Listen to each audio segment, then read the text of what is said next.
Ulang.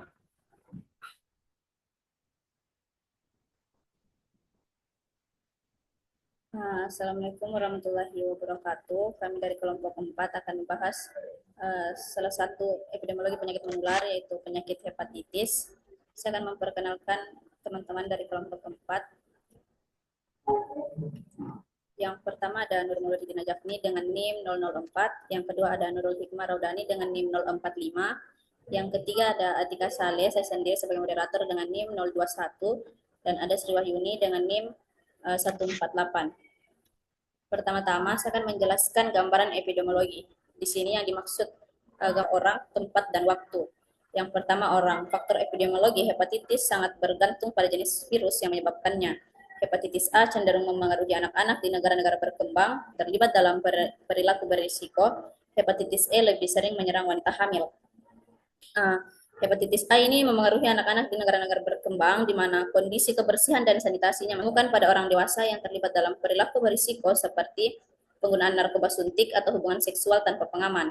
Pada penyakit hepatitis B ini, transmisi dari ibu ke anak juga menjadi salah satu faktor utama penyebaran virus, terutama di negara-negara dengan prevalensi tinggi. Selanjutnya ada hepatitis E yang lebih sering menyerang wanita hamil, terutama di daerah dengan kondisi kematian dari hepatitis E ini jauh lebih tinggi dibandingkan dengan kelompok lain. Selanjutnya gambaran epidemiologi terkait tempat. Hepatitis itu tersebar di seluruh dunia dengan distribusi yang berbeda-beda.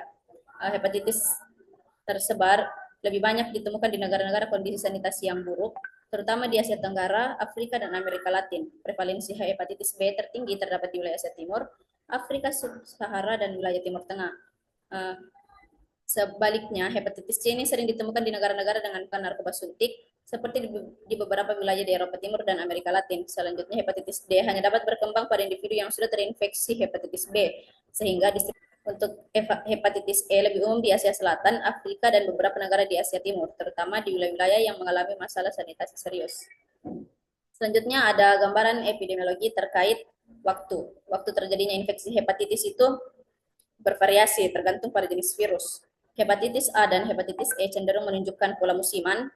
Uh, di sisi lain, hepatitis B dan C tidak menunjukkan pola musiman yang jelas. Namun, infeksi ini sering sekali berlangsung kronis dan baru terdeteksi menjadi masalah kesehatan yang terus berkembang sering waktu dan dapat menimbulkan komplikasi serius pada jangka panjang. Selanjutnya ada definisi dari penyakit hepatitis. Hepatitis itu secara klinis didefinisikan sebagai peradangan hati yang disebabkan oleh infeksi virus, paparan bahan kimia, atau gangguan autoimun. Untuk etiologinya, saya serahkan kepada presentator selanjutnya.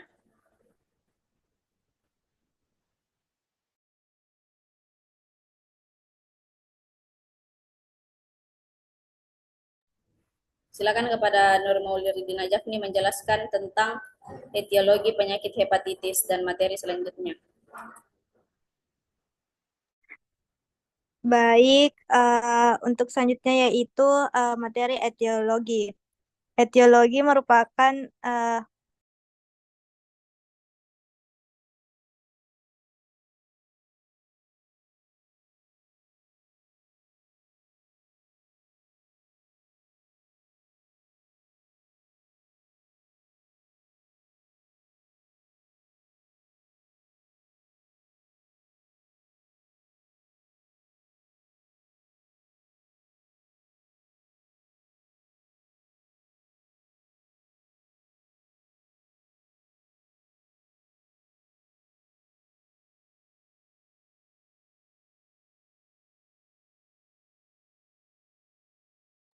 selanjutnya yaitu materi etiologi. Hepatitis adalah peradangan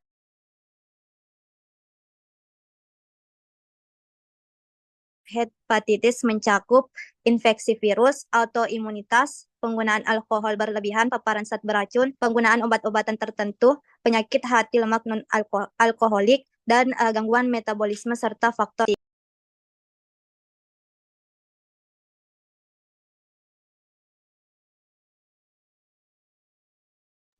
Oke, untuk materi selanjutnya saya serahkan kepada presentator Sri Wahyuni.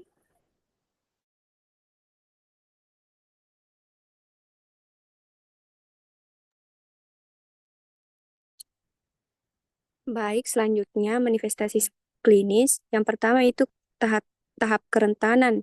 Hepatitis terutama yang menyebar melalui jalur fekal oral, di mana individu yang tinggal di area dengan sanitasi buruk atau mengonsumsi makanan dan air yang terkontaminasi memiliki risiko lebih tinggi.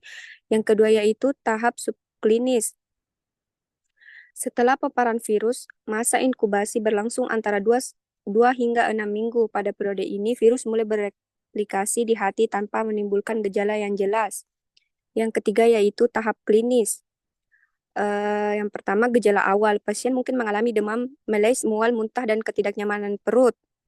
Kedua, gejala akut. Gejala memburuk dan penyakit kuning menjadi lebih menonjol. Komplikasi.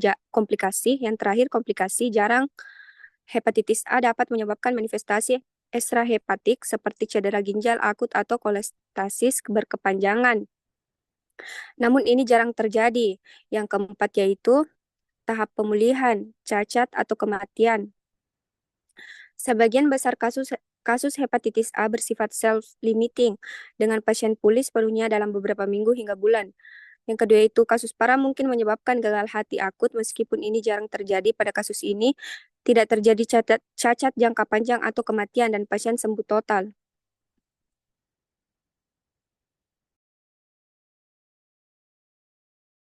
Untuk materi selanjutnya, saya serahkan kepada presentator selanjutnya yaitu Nurul Hikmah. Baik, di sini saya akan jelaskan rantai penularan. Rantai penularan hepatitis A terjadi melalui jalur fekal oral, yang berarti virus hepatitis A menyebar ketika seseorang mengkonsumsi makanan atau minuman yang terkontaminasi feses yang mengandung virus tersebut.